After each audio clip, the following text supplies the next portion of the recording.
Okay, coming to you live here from Florida and doing my kayak mods and kind of wrapping it up, most of the stuff. So I wanted to go through it. So I'm going to go through it in a little different way. Most people go from front to the rear, and I've decided I'm going to do something a little different. I'm going to do it differently. So anyways, we'll start with these track rails that I put on. I put two sets on, an inner set and an outer set, and these things are awesome. I mean, they allow you to mount so many accessories. It's just really cool. A little pricey, but well worth the money. Okay, so sorry for the finger. Okay, so we'll start with the paddles. I put these ram mount paddle holders on, and they're pretty cool. YakAttack makes some. They're a little different. I tried them both, and so I'm using both. I've had the YakAttacks up here. I'll show you that in a second. But so this is pretty easy. You just pop your paddle, and it comes right off, and you just slip it down in. Pretty cool. I've got a leash mounted to it, so everything in the kayak's going to be attached.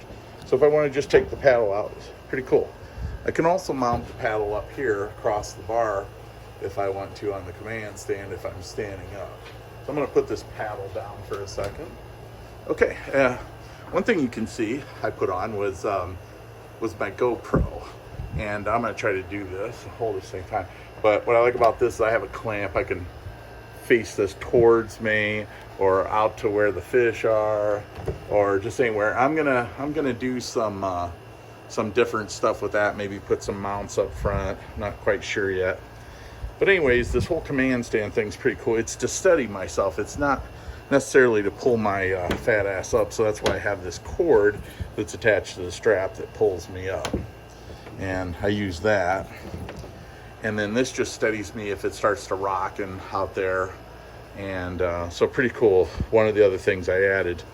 Now I'll tell you a little bit about it. First thing it did, it come with the paddle holders across the bar, which is really neat. Whole thing breaks down.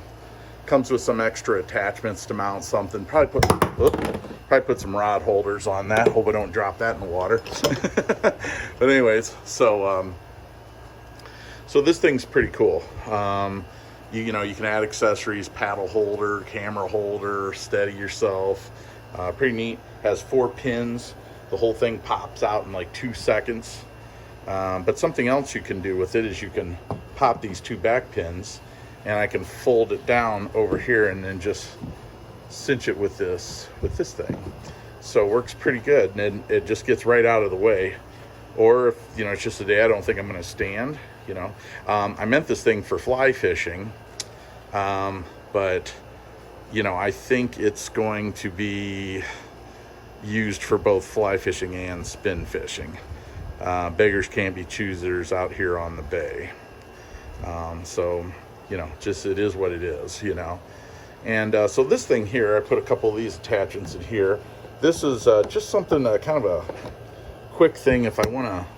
My rod, since I don't have rod holders right now, and I'm trying to stay minimalistic, I can take this out and put my rod under this bungee, which is kind of a simple solution.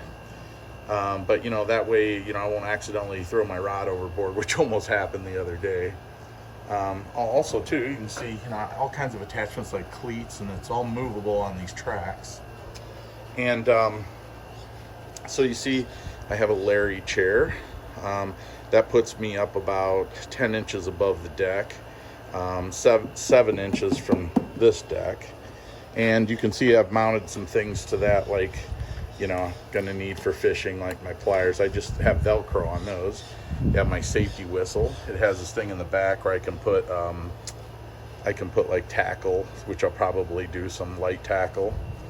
I also have down here with just a little carabiner clip that I can clip somewhere. That's where I'm going to put my cell phone. And it has some hatches here, which I don't really use for anything, but you can see here I have my net that I can just hopefully reach around and grab, and this folds out for fish. And of course the soft cooler for some ice and some drinks. One of the things I put on was this skeg to help my kayak track. It's pretty cool. It's retractable. You can see the cord that I put on it. It has this little rope clip, so when I want to pull it up, you'll see it pull up back there, hopefully. And then I just cinch it in that, and then when I need it, I just lift this and deploy it, and that really helps the tracking on these kayaks.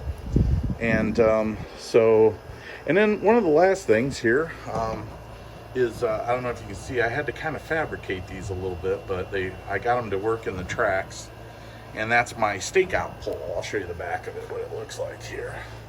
Looks like this. It's just a big fiberglass rod that has a point on it. It's about 9 foot long, and I run a rope through it, and then the rope is tied off somewhere on the kayak. I can use the cleats to put it on the front or the back or wherever I want to with that track system.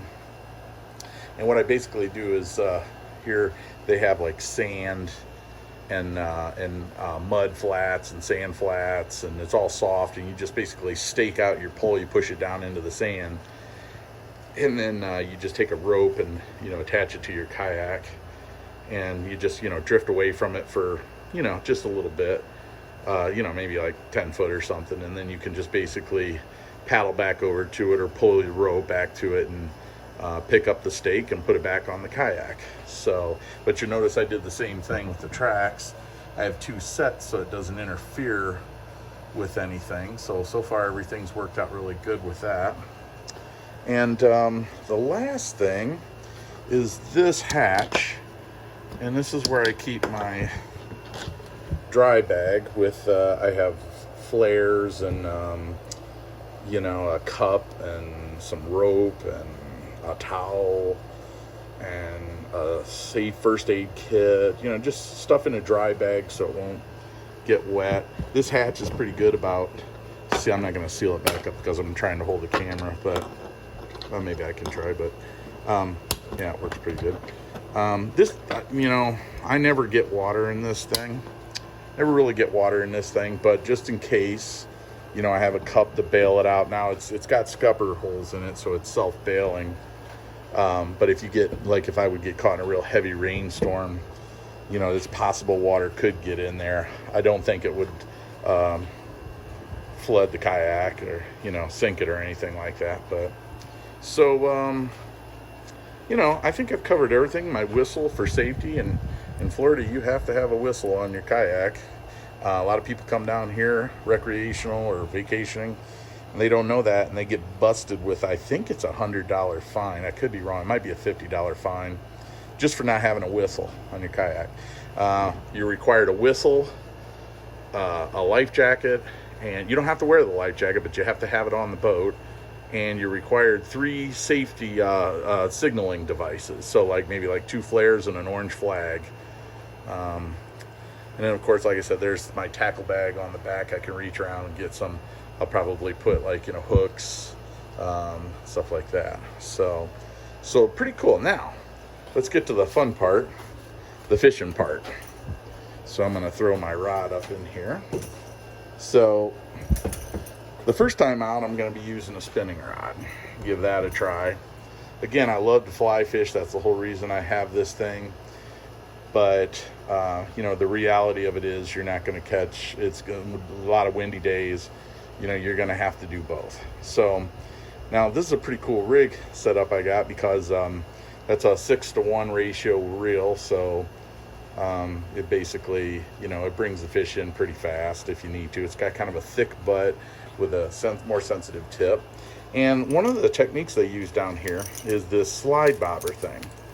And I'm not a big fan of bobbers, but I've seen guys use these and they work great. What they do is they basically tie this off to your line, and then you take some fluorocarbon, run about 2 foot down to a hook, a bare hook. And what guys do is they hook a shrimp on there, and so basically they throw it out, and this thing kind of rattles a little bit on the surface, which is supposed to be an attractor. It's not real loud, but it's enough that it makes a sound of like fish feeding basically. And so then the shrimp is about 2 foot down, and it basically allows it to kind of hover on the bottom and like kind of jump a little bit on the bottom or just above the bottom. And it's an easy technique. I'm going to give it a shot this weekend. Hopefully I'll get something. I'm thinking about going out to Fred Howard. I'm not sure. But yeah, it's pretty cool, and I can't wait to give it a try. You notice this rod's been through a lot. Cork on that thing's almost gone. But yeah. So this is, I'm going to see if I can expand this down. Yeah, there I go. Okay. So here you go, you know, pretty cool fishing machine. I'm hoping, you know, I have most of the basics. I know I want to put a few more things on, but, you know, simplicity is really the best when it comes to this stuff. So, we'll see. But anyways, for you, I might put this on YouTube too with, so the Diablo guys will, you know, hear thunder in the background. It's very typical this time of year. We're getting into the rainy season. It rains just about every day here for about an hour. So again, hope you guys enjoyed that, and you know, get out there and fish.